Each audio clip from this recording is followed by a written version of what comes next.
Brace Lord. இன்னைக்கு ஏசப்பா உங்களை பார்த்து சொல்ற வார்த்தை என்ன அப்படின்னா, உன்னை அதிசயங்களை காண பண்ணுவேன். ஆமீன். என் மகனே, என் மகளே, உன்னை அதிசயங்களை காண பண்ணுவேன்னு ஆண்டவர் சொல்றாரு. உங்களுக்கு ஒரு அற்புதம் நடக்கணும், அந்த மாதிரி ஒரு எதிர்பார்ப்போடு இருக்கீங்களா? ஒரு அற்புதம் நடந்தாதான் இந்த காரியத்துல ஒரு மாற்றம் வரும். இல்லைன்னா அவ்வளோதான், ஒன்றுமே பண்ண முடியாதுன்ற சூழ்நிலையில் இருக்கீங்களா? ஆண்டவராகிய இயேசு கிறிஸ்து சொல்கிறாரு, உன்னை அதிசயங்களை காண பண்ணுவேன். இஸ்ரவேல் மக்களை எகிப்தின் அடிமைத்தனத்திலேருந்து ஆண்டவர் வெளியில் கொண்டு வந்து அவங்கள வழி நடத்தி வந்தார்ல, அப்போது நிறைய அற்புதங்களையும் அதிசயங்களையும் அவர் செய்தார். அந்த மாதிரி அதிசயங்களை உங்களுக்கு செய்வேன்னு ஆண்டவர் வாக்கு கொடுக்குறார். உங்கள் வாழ்க்கையில் இன்னைக்கு தடையான இருக்கிற காரியத்தை எல்லாம் ஆண்டவர் மாற்றி வழிகளை திறந்து நிச்சயமாக உங்களை நடத்துவார். கண்டிப்பாக ஒரு அதிசயம் நடக்கும்.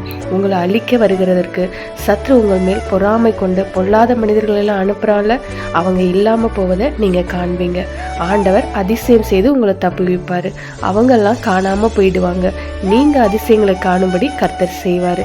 விசுவாசிங்க. விசுவாசத்தோடு ஆண்டவரை பார்த்து சொல்லுங்க, ஆண்டவரே நான் விசுவாசிக்கிறேன், நான் அதிசயங்களை நிச்சயமா காண்பேன்ப்பா.